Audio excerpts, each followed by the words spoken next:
Hän aloitti. Hän aloitti maalaten sanoillaan meren iholle marmorin mustaa kiiltoa.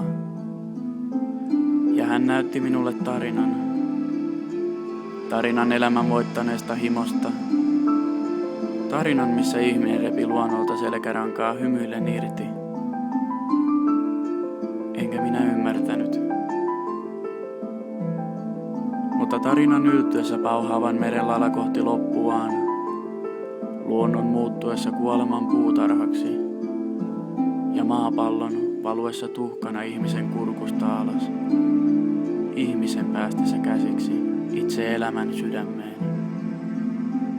Silloin hän lopetti.